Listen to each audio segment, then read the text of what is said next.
depressed, frustrated, sad, confused. You want answer. Let's talk.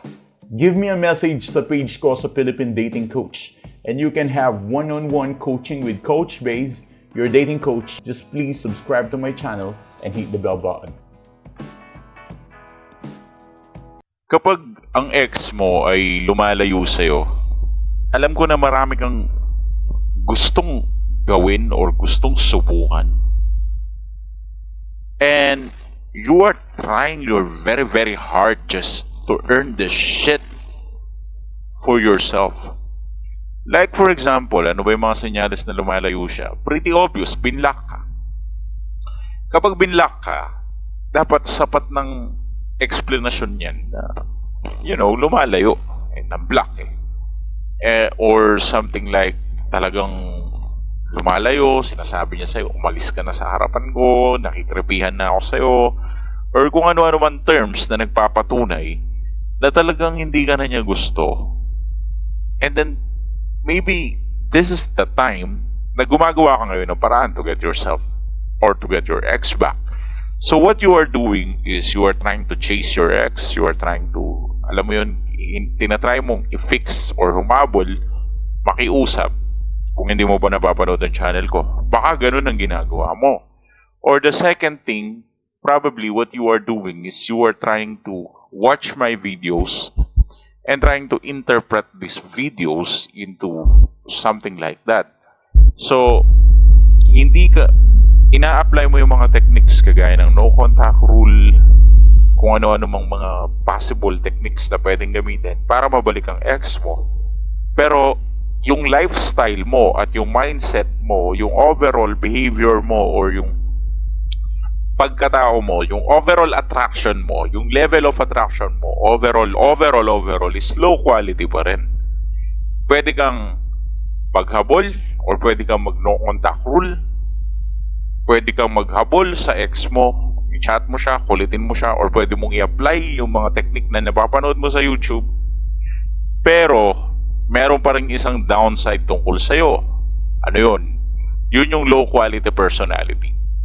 As long as ang personality mo is overall low quality, kahit gawin mo lahat ng technique na napapanood mo sa channel ko, kahit gawin mo lahat ng mga alam mong malulupit na techniques na napapanood mo sa channel ko or sa channel ng mga YouTube channels regarding how to get your ex back, kapag ang attraction mo or ang personality mo is still low quality, bumalik man ang ex mo gamit ang mga techniques, like lumayo siya, tapos nabalik natin gamit ang strict rule ng no contact na wala mo nang ko-contact, huwag mo na siyang kukulitin, huwag mo na siyang guguluhin, huwag mo na siyang aabalahin.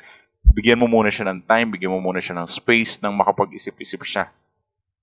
At nung nakapag-isip-isip na, ang ginawa niya, nagbalik siya sa'yo at nakipagbalikan sa'yo. Yes, probably. Magawa mo yun at mabalik mo nga ang ex mo gamit ang mga ganong klase ng strategies. Pero mag-i-stay ba? Magiging permanent ba? O nabalik lang dahil sa mga simple hack na ginawa natin na, ito, ganito, no contact rule, approach ko sa'yo.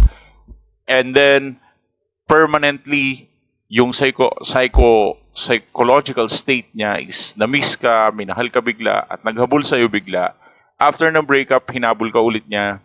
Dahil nga ginamitan mo ng technique, bumalik siya, pero hindi pa rin siya nagstay at hindi mo na-maintain yung pagbabalik niya. Bakit?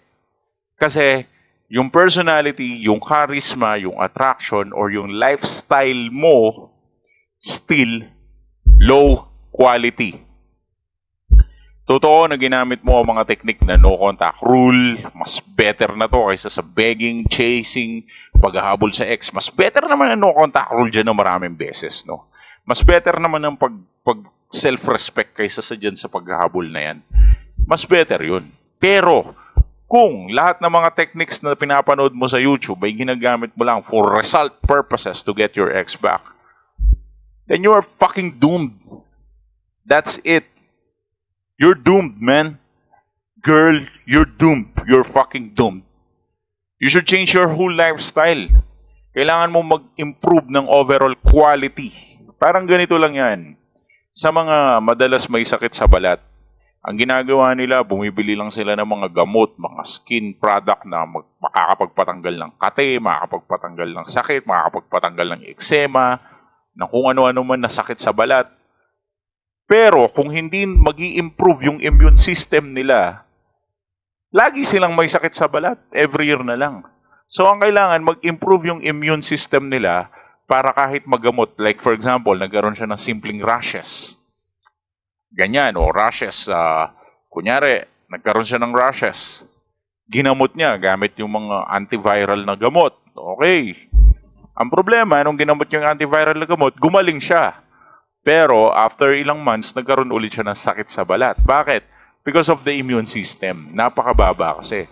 So kung ayaw mo magkasakit sa balat sa susunod, pataasin mo yung immune system mo, immune system boost, para hindi ka na madapuan ng kung ano-anong sakit sa skin rashes. Well, in my simple analogy tawag niyan comparison, ang ibig ko lamang sabihin sa'yo, kapatid, maaaring bumalik ang ex mo, pero after ilang months, iwan ka din. Kasi hindi mo pinataas yung level ng quality ng lifestyle mo, ng personality, ng charisma, or ng attraction level mo. Kailangan mo improve din yan. And maybe this is a different topic. Nandiyan lang naman ang mga videos ko para mapanood mo yan. But for one-on-one coaching, I think that's much more better. Give us a message sa page ko, Philippine Dating Coach. Thanks for watching.